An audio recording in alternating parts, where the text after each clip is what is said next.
class, welcome to History of Christianity here at the college at Mid-America.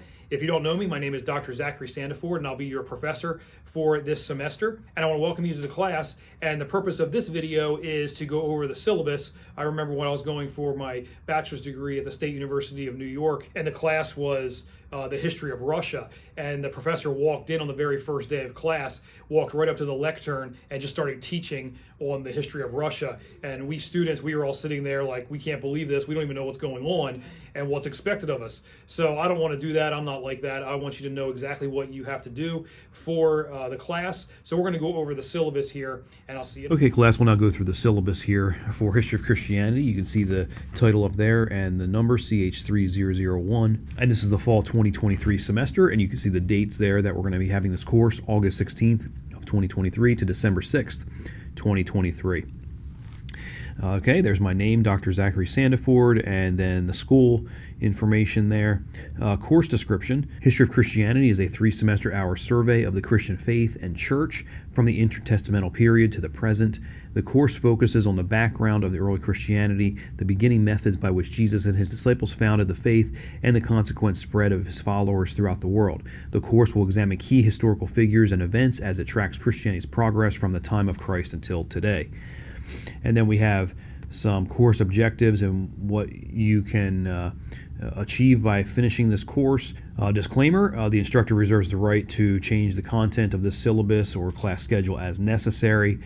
There's a required textbook, Robert Baker's A Summary of Christian History, and then we have the required reading that is on the reading schedule below with the outline of the course. All students are required to complete the assigned reading and give the final reading amount at the final exam, which that'll be in Moodle. You'll submit to me what percentage of the reading that you have finished. There's a required research paper. The student will write a 10-page paper. The pages 1 through 10 are complete text, so don't have a 10th page with just like one sentence on it. It's pages 1 through 10 are complete text. The 10th page is not the bibliography. Make sure that the bibliography is after the 10th page, like the 11th page. The research paper must be on an approved topic from one of the periods of church history: early, patristic, medieval, Reformation, and modern. A thesis statement, paper outline, and tentative sources will be submitted on the dates below. Research paper sources, there's a minimum of 10 sources for the paper, and 5 of them must be print books, and the remaining ones may be electronic sources. Make sure that they are credible electronic sources. The citation of the paper, ensure that it is properly cited and thoroughly cited. The student must show where the information came from as well as their interaction with the sources.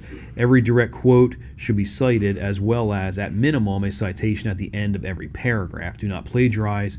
Citations should conform to MLA format and see MLA Handbook 9th edition. Okay, so definitely you want to cite every direct quote from a book or a source, but also if you have a paragraph with no direct quotes in it, it's just like let's say a half a page paragraph, you want to put a citation there for that paragraph to say where the information from that paragraph came from also. So it shouldn't be just like paragraph after paragraph after paragraph with no citations, and then all of a sudden there's a direct quote and you put a citation there. You want to make sure that you cite where the information from the paragraphs came from also. Writing requirements, the font will be Times New Roman 12 font. That's the size, is 12. Use the same font throughout the paper. Ensure the page numbers font is also the same as the paper, because I think Word automatically does it as Calibri. Ensure the page numbers font is the same throughout the paper, because it's by default it's a different font. It's not going to be Times New Roman, so you need to make sure you change the page numbers to Times New Roman 12 font. Please do not insert pictures or maps in there, because it's just too arbitrary on the size of the picture or map. You can just drag it and make it larger and use up space. So no pictures or maps in the paper text itself. If for some reason you absolutely have to have a picture or a map in there, put that as an appendix, after the text of the paper. So have an appendix there, and you can just put see Appendix A or whatever on whatever page it is. But the paper will be submitted in Word format, not PDF, and it will be submitted through Moodle.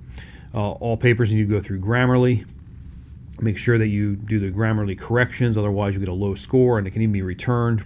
Dates for the research paper. The topic approval date is September 12th of 23. The thesis outline and source date, the tentative sources date, is October 5th of 23. And then the research paper due date is November 17th of 23 at 11:59 p.m.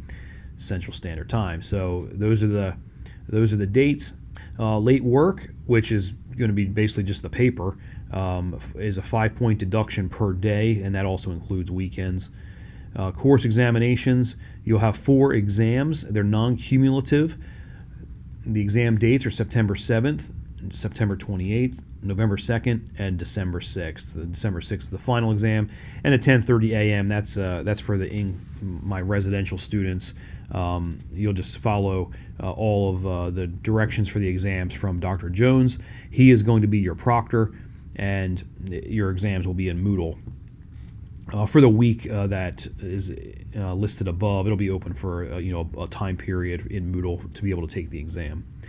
All right, so the course grades and scale. You have 4 exams at 15% each for 60% of the grade. Your research paper is 30% of the grade, and then your reading grade, which you'll just report to me at the end. And again, that's just honor system. You'll just tell me what it is, and that's 10% of the grade, and that's a total of 100%.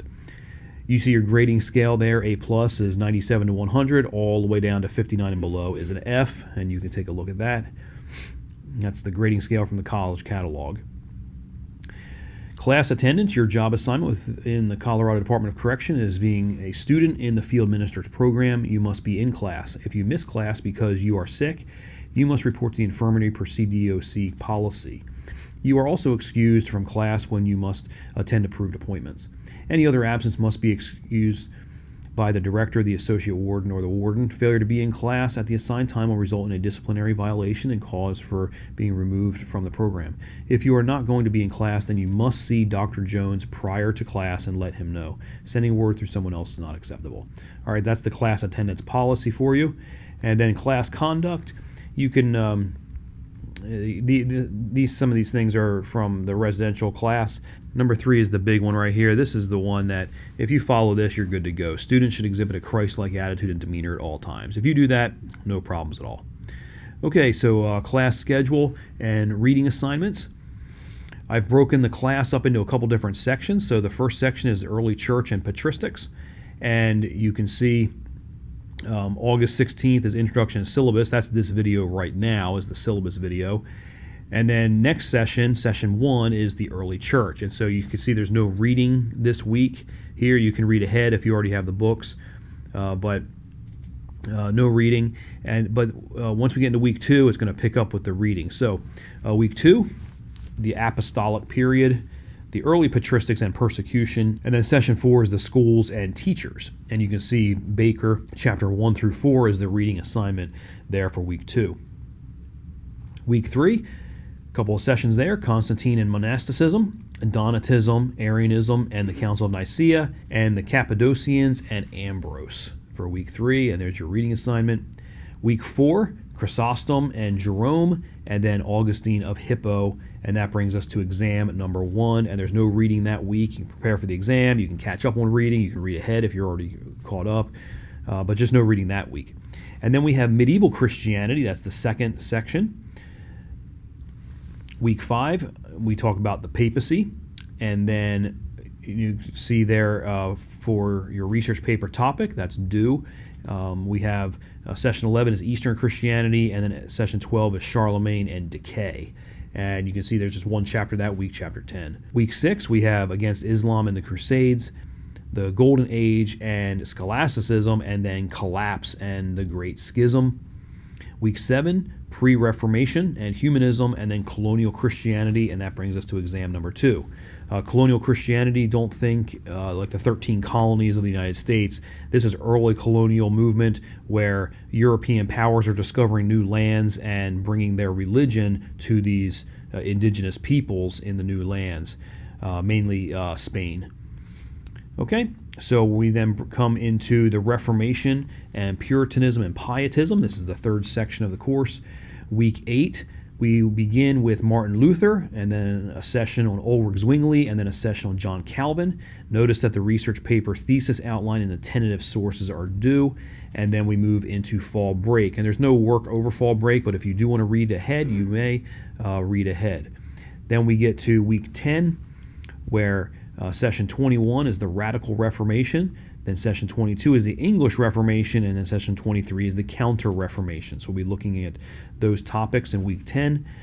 Week 11, we're going to be looking at the 30 Years' War, Puritanism and Reformed Orthodoxy, and then Rationalism. Week 12 is Spiritualism and Pietism, and then the First Great Awakening, which brings us to exam number 3. And then in week 13, we begin our last section of the class, which is Modern Christianity, and we will look at the Second Great Awakening, Manifest Destiny to World War I, and then new religions that begin to pop up in the 19th century.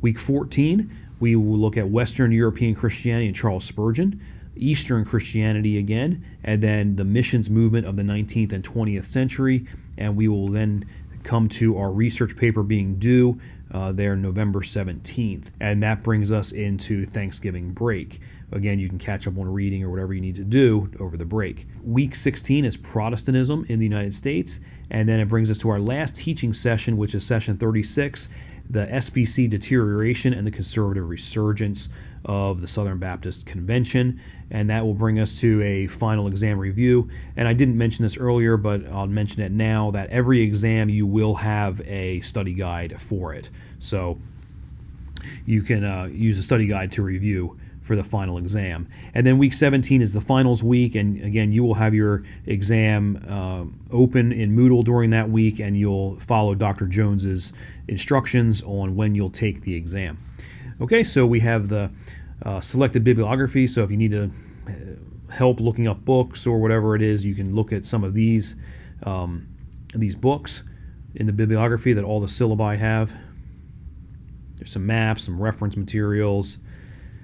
This is the later part of the time period from the 16th century onwards, some more maps. All right, here's the rubric for the paper. You'll get a grade for presentation of ideas, organization and flow, style, MLA, research and support, and mechanics, and then that'll be averaged and we'll get the grade. Okay, here's your reading signature page. At the end of the course, you'll report to me what % you have read, and it's just honor system. So if you read all of it, 100%, then you will get a 100. If you read 50%, you will get a 50. So it's just the honor system, and you'll report that to me in Moodle. This signature page is just a requirement for the syllabus, but you'll report it to me in Moodle.